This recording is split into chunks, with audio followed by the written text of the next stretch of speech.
ఇచ్చిన మాట ప్రకారం రాష్ట్రంలో పెన్షన్ పెంచామన్నారు సీఎం వైఎస్ జగన్మోహన్ రెడ్డి.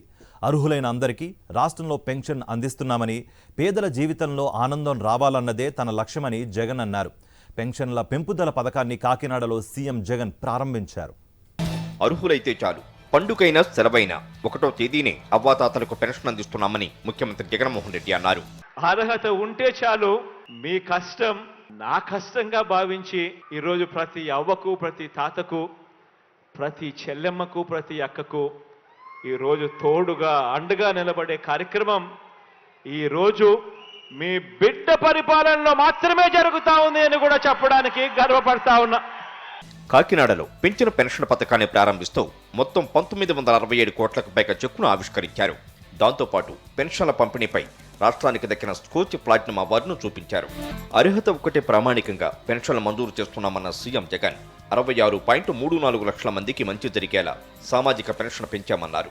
అక్షరాల 66,34,000 మంది ఈరోజు ఆ అవ్వా తాతలకు, ఆ వితంతువులకు, వీళ్ళందరికీ కూడా మంచి చేస్తూ ఈరోజు మనందరి ప్రభుత్వం సామాజిక పెన్షన్ను అక్షరాల 3,000 రూపాయలు చేసింది అని కూడా చెప్పడానికి సంతోషపడతా ఉన్నా. ఈ సందర్భంగా చంద్రబాబు పాలనలో పెన్షన్ కేవలం 1,000 రూపాయలు మాత్రమే ఉండేదని, తాము అధికారంలోకి వచ్చాక 3,000 వరకు పెంచుకుంటూ పోయామన్నారు.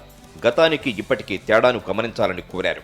ఆయన పరిపాలన చేసిన ఈ 4 సంవత్సరాల 10 నెలల కాలంలో ఎన్నికలకు కేవలం 2 నెలల ముందు వరకు కూడా పెన్షన్ ఎంత అంటే కేవలం 1,000 రూపాయలు ఇచ్చే ఆ రోజును ఒక్కసారి గుర్తుకు తెచ్చుకోమని అడుగుతా ఉన్నా.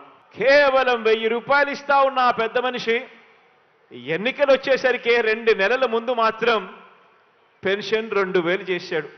మీ బిడ్డ జగన్ 2,000 చేస్తాడు అని చెప్పకపోయింటే ఆ చంద్రబాబు చేసేవాడా అని చెప్పి ప్రతి అవ్వను, ప్రతి తాతను ఆలోచన చేయమని చెప్పి ప్రతి అవ్వను, ప్రతి తాతను కోరుతా ఉన్నా. పెన్షన్ల కోసమే దాదాపుగా నెలకు 2,000 కోట్లు ఖర్చు చేస్తున్నామని తెలిపారు. అంతకుముందు కాకినాడలో 94 కోట్లతో నిర్మించిన పలు అభివృద్ధి పనులను వర్చువల్ విధానంలో ప్రారంభించారు సీఎం జగన్.